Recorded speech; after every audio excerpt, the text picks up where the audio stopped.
yang nangis abis bacain berita. Bakal jadi negara penyebar super COVID berikutnya.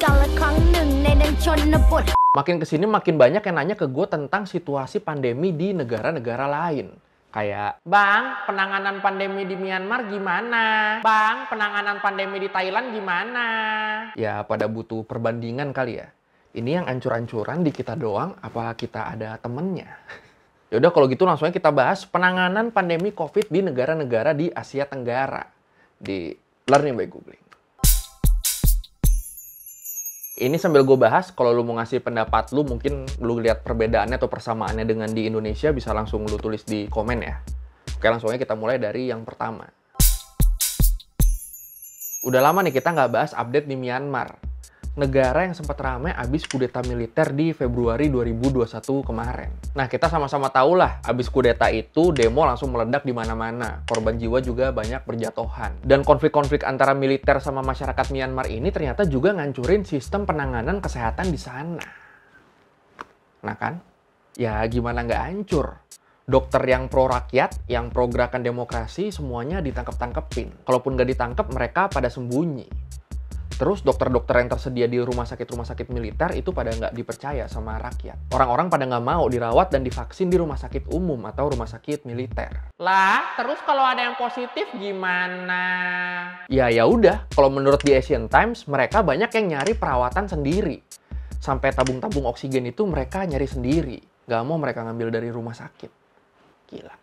Bahkan kalau menurut Choi Sing-hel, kepala delegasi Myanmar di Palang Merah Internasional, 1 dari 3 orang yang dites COVID di Myanmar, hasilnya positif terkena virus. 1 dari 3 orang yang dites pasti positif. Rasionya 1:3, anjir gila. Dan ingat rasio ini nih buat yang udah dites. Masyarakat sana yang sakit dan nggak dites tuh masih jauh lebih banyak karena situasi politik di sana. Makanya laporan PBB juga bilang kalau situasinya gini terus, nantinya Myanmar, negara yang sekarang dijalanin sama junta militer ini, bakal jadi negara penyebar super COVID berikutnya. Ngeri anjir. In Myanmar, efforts to get people life-saving oxygen have gone underground. The junta-ruled country is facing its worst surge in COVID-19 infections, something perhaps shown in the queues of people waiting to refill cylinders in second city Mandalay in the past week.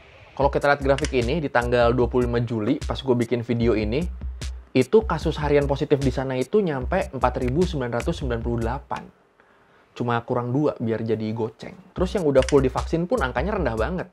Cuma 2,8% dari total populasi. Balik ke grafik ini, di sini kelihatan kalau trennya ini mulai naik di pertengahan Juni. Tadinya di April-Mei kasus hariannya ini masih belasan atau kadang 0. Dan kalau kita tarik mundur lagi, kasus-kasus 0 ini baru mulai ada sejak bulan Februari.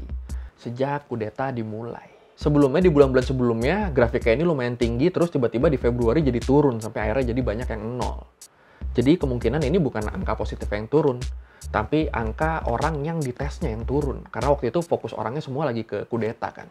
Dan ketika grafiknya naik banget kayak sekarang, akhirnya orang-orang mulai pada mau ke rumah sakit. Pas orang-orang udah mau ke rumah sakit malah kewalahan nanganinnya. Dan gak cuma rumah sakit, buat yang meninggal, krematorium pun sampai kewalahan buat ngimbangin jenazah yang datang ke mereka. Sedih, anjir. Sebenarnya pemerintahan junta militer yang sekarang berkuasa ini udah minta semua dokter, perawat, sampai ahli kesehatan yang lagi sembunyi buat jadi sukarelawan di rumah sakit umum sama COVID center. Karena mereka ngaku kalau mereka kekurangan tenaga. Terus jawabannya apa? Ya pada nolak. Dokter-dokter ini bilang kalau junta militer nggak menjamin keselamatan mereka. Jadinya mereka pada takut. Apalagi ternyata dokter-dokter ini adalah salah satu pendorong demo di awal-awal kudeta dulu. Pelik anjir. Nah akhirnya para dokter kekurangan ini tetap ngebantu masyarakat di sana. Dengan ngebangun klinik-klinik bawah tanah. Yang ngerawat sampai sekitar 150 orang per harinya dengan situasi yang serba kekurangan. Kurang obat, kurang peralatan. Dan karena tempatnya penuh, akhirnya banyak yang harusnya dirawat di rumah sakit tapi dirawat di rumah dengan konsultasi via video call. Tapi karena di rumah kebanyakan orang-orang yang pada nggak punya kemampuan medis, nggak ngerti cara ngatur silinder oksigen, nggak ngerti cara ngerakit saluran konsentrator, akhirnya banyak orang yang meninggal di rumah. Dan gara-gara ini jadinya banyak personil-personil klinik bawah tanah ini yang sampai keliling door to door, keliling dari rumah ke rumah. Buat nanya, ada yang meninggal gak di rumah? Terus mayatnya mereka kumpulin. Gila. Di Asia Tenggara, Malaysia punya angka pasien positif tertinggi ketiga, habis Filipina dan Indonesia. Total kasusnya udah tembus 1 juta dengan kasus harian yang terus meningkat sampai sekarang. Bahkan hari ini nih, pas gue bikin video ini, itu mereka baru rekor dengan 17.000 kasus. Gara-gara tren naik ini, akhirnya pemerintah sana sampai nerapin lockdown nasional dari tanggal 1 Juni 2021. Termasuk di dalamnya penerapan jam malam, mulai dari jam 8 malam. Itu berlaku di Kuala Lumpur sama Selangor. Wah, ini lockdown-nya dari tanggal 1 Juni berarti udah mau 2 bulan anjir, gila. Breaking news from Malaysia, the country will enter a full lockdown from the 1st of June for 2 weeks as COVID-19 infections there surge. Keadaan di rumah sakit juga sama aja kayak negara-negara di sekitarnya. Rumah sakit full, suplai obat-obatan kurang. Ya, mirip-mirip ya. Bedanya sekarang di sana vaksinnya aja yang jadi agak lebih cepat. Sampai gue bikin video ini, udah 17,3% dari total populasi di sana yang udah divaksin full. Terus angka yang udah divaksin baru sekalipun cukup oke, 36,9%. Wah, ini dikebut kayaknya vaksinnya ya. Nah, selain berdampak ke ekonomi, pandemi di Malaysia ini juga berdampak ke stabilitas politik. Dan banyak muncul kegaduhan yang melawan pemerintahan di sana. Kasus bunuh diri di sana juga terus naik sampai ke level yang mengkhawatirkan. Mengkhawatirkan gimana? Iya, menurut laporan, di 5 bulan pertama tahun 2021, ada sekitar 468 kasus bunuh diri. Bandingin sama kasus bunuh diri di tahun 2020, yang ada 631 kasus. Tapi setahun full nih, 631. 2021, 468 cuma 5 bulan. Dan akhirnya banyak yang ngaitin tingginya angka bunuh diri ini sama ketidakmampuan pemerintah dalam ngebantu rakyatnya. Dengan makin tingginya ketidakpercayaan rakyat ke pemerintah, akhirnya sekarang di Malaysia muncul gerakan bendera putih buat ngebantu orang-orang yang terdampak pandemi, yang terpukul karena pandemi. Gerakan gimana tuh? Jadi kalau ternyata hidup lu udah kehajar banget gara-gara pandemi dan lu butuh bantuan, lu bisa ngibarin bendera putih di depan rumah lu sebagai tanda kalau lu butuh bantuan. Terus nanti bakal ada orang-orang yang datang ke tempat lu buat ngasih bantuan. Yang ngasih bantuan siapa? Ya macam-macam, bisa sesama warga, seleb, pengusaha, atau bahkan supermarket setempat. Yang pasti bukan pemerintah aja. Karena kan gerakan ini adalah simbol ketidakmampuan pemerintah dalam ngebantu rakyatnya sendiri. Sampai sesama rakyat harus saling tolong-menolong kan. Ya bagus sih gerakannya ya. Traditionally a symbol of surrender, but in Malaysia, a white flag has come to signify a cry for help. The campaign started on social media after stories emerged of people experiencing hardship because of the continuing lockdown. Nah, menurut kabar, inisiatif gerakan bendera putih ini dimulai dari sekelompok pemuda di Kuantan yang kehilangan temannya karena bunuh diri.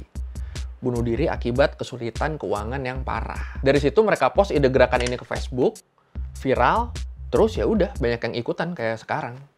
Nah, ini contoh penggunaan medsos yang tepat ya kayak gini ya. Vietnam kan sebenarnya sempat sembuh ya tahun lalu ya, sempat bebas COVID mereka.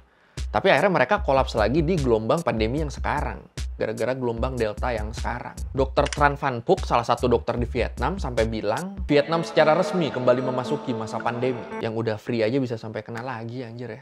Nah ini lu lihat aja grafiknya. Sampai Juni 2021 tuh ngeliatnya enak ya. Rata terus.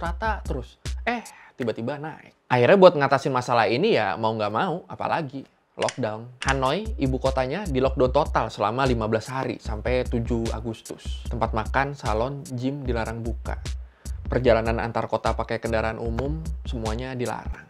Ya, mirip-mirip sini sih ya. Bahkan kemarin Menteri Kesehatan Vietnam itu sampai ngomong, pandemi yang sekarang berbeda dengan tahun lalu. Kami siap dengan kemungkinan terburuk. Yang gue lihat di sini, pemerintah Vietnam emang lebih siap sih ngadepinnya. Dan sama sekali nggak ada orang-orang yang protes. Entah karena kebutuhannya dipenuhin semua atau emang karena takut. Nggak tahu gue. Buat penanganan pandemi di sana udah gue bahas di video Lungtu kemarin ya. Intinya orang-orang sampai demo keliling Bangkok di dalam mobil masing-masing karena nggak puas sama kinerja pemerintah dalam ngadepin COVID di sana. Terus yang juga ramai lagi kemarin, jadi orang-orang itu sempat demo pada minta vaksin. Tapi bukannya dikasih vaksin, malah dikasih water cannon, gas air mata, sama peluru karet. Ini kan edan ya, padahal orang-orang itu minta hak mereka. Jadi buat Anda-Anda yang mungkin tidak percaya vaksin, yang nggak mau divaksin, ini cocoknya dipimpin Lungtu kali ya.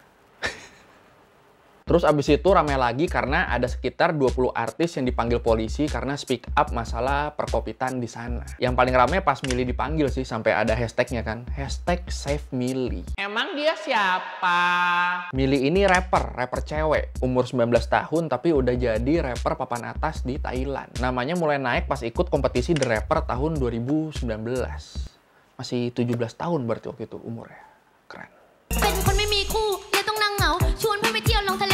Ya udah, akhirnya kemarin Milly ini dipanggil gara-gara dia speak up, nge-rap sambil nyindir pemerintah sana yang dia nilai nggak becus dalam nanganin pandemi. Abis Milly dipanggil, hashtag naik, besoknya orang-orang pada ngumpul di kantor polisi, pengen nemenin Milly. Aktivis-aktivis kayak Pai sampai Emi The Bottom Blues juga semua datang. Terus Milly dihukum apa? Dihukum denda 2.000 baht. กาลครั้งหนึ่งในแดนชนบทมีหมาจิ้งจอกที่คอยสอนตามด้วยลูกแกะทั้งหมดหลังจากที่เป็นประธานแกะกูก็เลยกลายเป็นกบฏจะแกะขาวเป็นแกะดำเพราะสิ่งที่กูประสบ Emang COVID ini kasus hariannya lagi naik terus sih di sana. Saking naiknya sampai ada satu pembaca berita legend di Thailand, Sorayut, yang nangis abis bacain berita. Dia nangis karena sedih. Tiap bacain berita adalah berita angka positif COVID sama berita orang meninggal.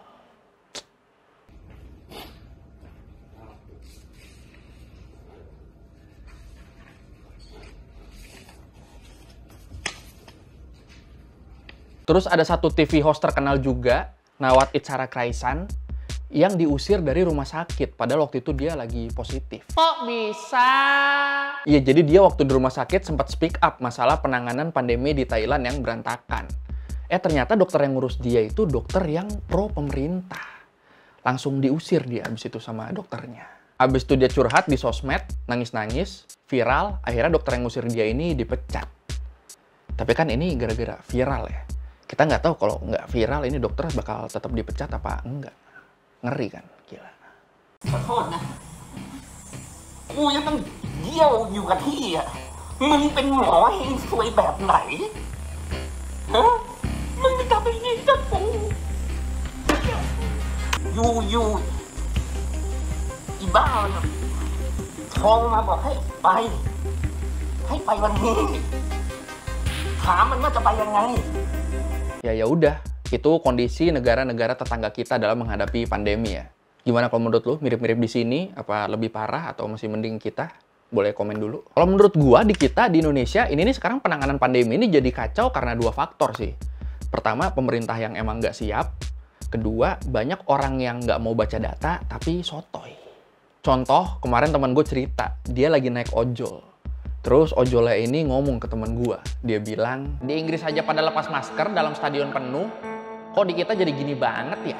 Gini, buat yang nyangka Inggris baik-baik aja abis Euro, kasus harian COVID di Inggris itu sempat ngelonjak abis Euro, sampai 34 ribuan kasus dalam sehari. Tapi yang meninggal cuma 6. Kok bisa gitu? Ini karena dua faktor. Pertama, karena kualitas fasilitas kesehatan di sana yang oke banget. Kedua, karena lebih dari 55% dari total populasi di sana itu udah full divaksin. Bandingin sama kita yang baru 6,5%. Nah, gue kan sempat bahas tentang masalah ini di IG story gue ya. Terus ada satu orang yang balas dengan caps lock semua, dia tuh kayak ngomong, sepupu gue udah 2 kali divaksin, kok masih kena? Gila orang kita ya. Nyari tahu belakangan, ngotot diutamakan. Orang kita. Tapi di luar itu menurut gue pemerintahnya ngelolanya juga berantakan sih. Lockdown emang perlu, tapi selama lockdown harusnya pemerintah juga menuhin kebutuhan pokok masyarakatnya dong. Terutama buat orang-orang yang nafkahnya harian. Ini kenyataannya sekarang masih banyak yang belum dapat bansos, sempat dikorupsi juga kan kemarin kan. Kebutuhan mereka nggak terpenuhi, ya wajar kalau akhirnya mereka tetap maksa keluar buat nyari uang, buat kerja. Dan orang-orang yang terdampak pandemi ini makin kesini makin banyak. Terbukti dari jumlah orang miskin di Indonesia yang naik sampai 1 juta lebih di tahun 2021. Makanya karena ngelihat masalah ini, akhirnya gue sama Dompet Duafa mutusin buat kerjasama lagi. Buat nolong orang-orang Indonesia yang terdampak pandemi COVID ini. Buat penyintas COVID, pekerja harian, sampai Duafa. Kebetulan Dompet Duafa juga punya program Food for Duafa. Buat ngebantu lansia, yatim, sampai duafa yang terdampak COVID sekarang ini. Bantuannya berupa apa? Kebutuhan pokok sama vaksin udah pasti. Terus buat yang lagi positif, ada bantuan oksigen sama makanan sehat buat masa isoman mereka. Jadi buat yang mungkin masih punya rezeki lebih di masa sulit ini, silakan langsung lu transfer ke rekening ini, ke rekeningnya Dompet Duafa.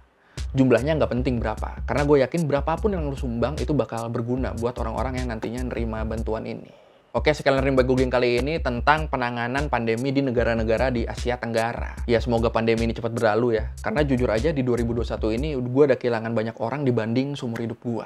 Kalau lo mau revisi kali gue ada salah, atau lo mau nanya, atau lo mau nambahin yang ada di video, bisa langsung lo tulis di komen. Kita diskusi di situ kayak biasa. Sekali lagi, thank you udah nonton. Jangan lupa like, comment, subscribe. Bye. Terakhir semua usahamu